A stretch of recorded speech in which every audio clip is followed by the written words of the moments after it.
Hello guys, have you all? Welcome back to our channel. జనరల్గా మన daily లైఫ్లో మనం చాలా రకాల వర్డ్స్ అండ్ సెంటెన్సెస్ అనేవి యూజ్ చేస్తూ ఉంటాం కదా.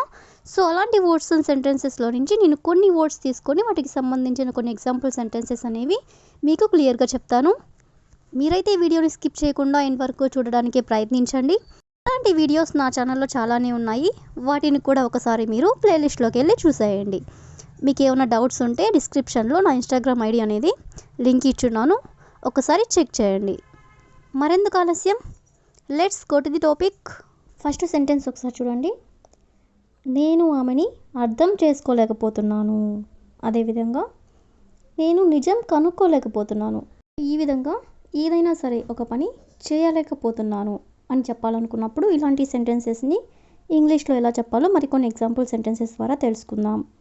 సో ఫస్ట్ వన్, నేను అంత దూరం వెళ్ళలేకపోతున్నాను అంటే అంత దూరం ప్రయాణం చేయలేకపోతున్నాను అని. దీన్ని ఇంగ్లీష్లో I fail to go that fair. I fail to go అంటే నేను వెళ్ళలేకపోతున్నాను, దట్ ఫేర్ అంటే అంత దూరం. అదేవిధంగా నేను నా లక్ష్యానికి చేరుకోలేకపోతున్నాను అని చెప్పాలనుకున్నప్పుడు I fail to reach my goals. I fail to reach my goals అంటే నేను నా లక్ష్యానికి చేరుకోలేకపోతున్నాను అని. అదేవిధంగా నేను నా భావాలని వ్యక్తపరచలేకపోతున్నాను అంటే ఎక్స్ప్రెస్ చేయలేకపోతున్నాను అని చెప్పాలనుకున్నప్పుడు I fail to express my feelings. Feelings అంటే భావాలు. ఐ ఫెయిల్ టు ఎక్స్ప్రెస్ అంటే నేను వ్యక్తపరచలేకపోతున్నాను అని. అదేవిధంగా నెక్స్ట్ వన్, నేను వారి అంచనాలని అందుకోలేకపోతున్నాను. నేను వారి అంచనాలని అందుకోలేకపోతున్నాను అని చెప్పాలనుకున్నప్పుడు I fail to meet their expectations. Expectations అంటే అంచనాలు అని. అదేవిధంగా నేను ప్రశాంతంగా ఉండలేకపోతున్నాను అని చెప్పాలనుకున్నప్పుడు I fail to stay calm. I fail to stay calm అంటే నేను ప్రశాంతంగా ఉండలేకపోతున్నాను అని.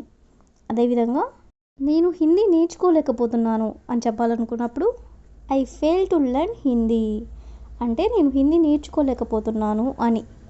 అదేవిధంగా నేను నిజం కనుక్కోలేకపోతున్నాను అని చెప్పాలనుకున్నప్పుడు I fail to find the truth అంటే నిజం కనుక్కోలేకపోతున్నాను అని. అదేవిధంగా లాస్ట్ వన్, నేను ఆమెని అర్థం చేసుకోలేకపోతున్నాను అని చెప్పాలనుకున్నప్పుడు I fail to understand her అంటే నేను ఆమెని అర్థం చేసుకోలేకపోతున్నాను అని. సో ఈ విధంగా మనం కొన్ని ఎగ్జాంపుల్స్ అనేవి చూసాం కదా. నెక్స్ట్ సెంటెన్స్ ఒకసారి చూడండి. అతను చెప్పకుండానే తన రూమ్ క్లీన్ చేసుకున్నాడు అంటే నేను చెప్పకుండానే అతను రూమ్ అంతా క్లీన్ చేసుకున్నాడు అని. అదేవిధంగా అతను చెప్పకుండానే తన హోంవర్క్ చేయడం మొదలుపెట్టాడు. సో ఈ విధంగా ఈ టూ సెంటెన్సెస్లో కూడా చెప్పకుండానే అనే వర్డ్ని మనం తీసుకున్నాం కదా. సో ఈ వర్డ్ని తీసుకుని దానికి సంబంధించిన కొన్ని రిలేటెడ్ ఎగ్జాంపుల్స్ అనేవి చూద్దాం. సో ఫస్ట్ వన్, ఆమె చెప్పకుండానే మొక్కలకి నీళ్లు పోసింది అంటే నేను చెప్పకుండానే ఆమె మొక్కలన్నిటికీ నీళ్లు పోసింది అని. దీన్ని ఇంగ్లీష్లో she watered the plants without being told. She watered the plants అంటే మొక్కలకి నీళ్లు పోసింది. వితౌట్ బీయింగ్ టోల్డ్ అంటే చెప్పకుండానే.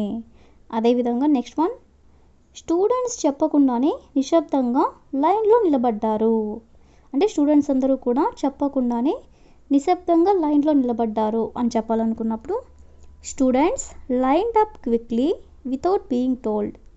స్టూడెంట్స్ లైన్డ్ అప్ క్విక్లీ అంటే లైన్లో నిలబడ్డారు. వితౌట్ బీయింగ్ టోల్డ్ అంటే చెప్పకుండానే. అదేవిధంగా మేము చెప్పకుండానే వీడియో గేమ్స్ ఆడడం మానేశాము.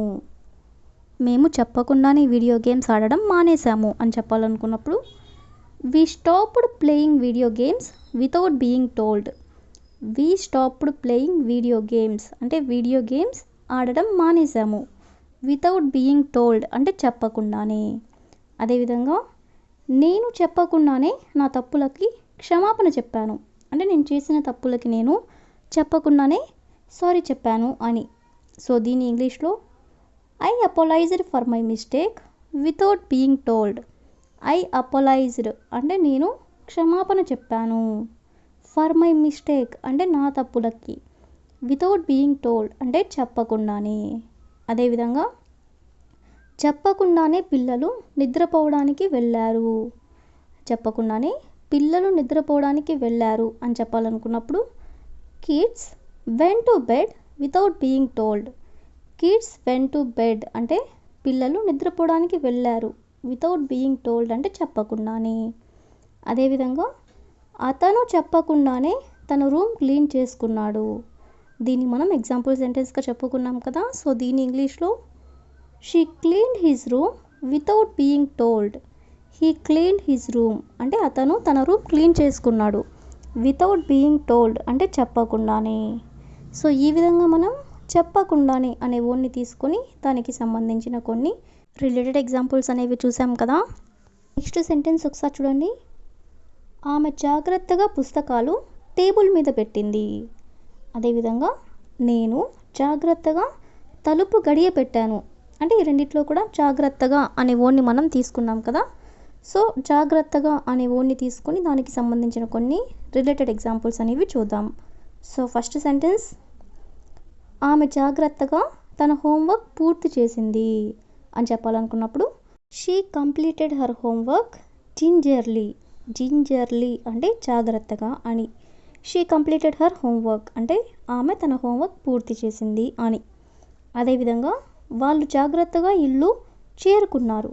వాళ్ళు జాగ్రత్తగా ఇల్లు చేరుకున్నారు అని చెప్పాలనుకున్నప్పుడు he reached the home gingelly అంటే వాళ్ళు జాగ్రత్తగా ఇల్లు చేరుకున్నారు అని. అదేవిధంగా ఆమె జాగ్రత్తగా తడి నేల మీద నడిచింది అని చెప్పాలనుకున్నప్పుడు she walked gingerly across the wet floor. Wet floor అంటే తడి నేల. షీ వాక్డ్ జింజర్లీ అంటే ఆమె జాగ్రత్తగా నడిచింది అని. అదేవిధంగా వాళ్ళు జాగ్రత్తగా గిఫ్ట్ తెరిచారు. వాళ్ళు జాగ్రత్తగా గిఫ్ట్స్ తెరిచారు అని చెప్పాలనుకున్నప్పుడు they gingerly open the gifts. They gingerly open the gifts అంటే వాళ్ళు జాగ్రత్తగా గిఫ్ట్స్ తెరిచారు అని. అదేవిధంగా మేము జాగ్రత్తగా రోడ్డు దాటాము.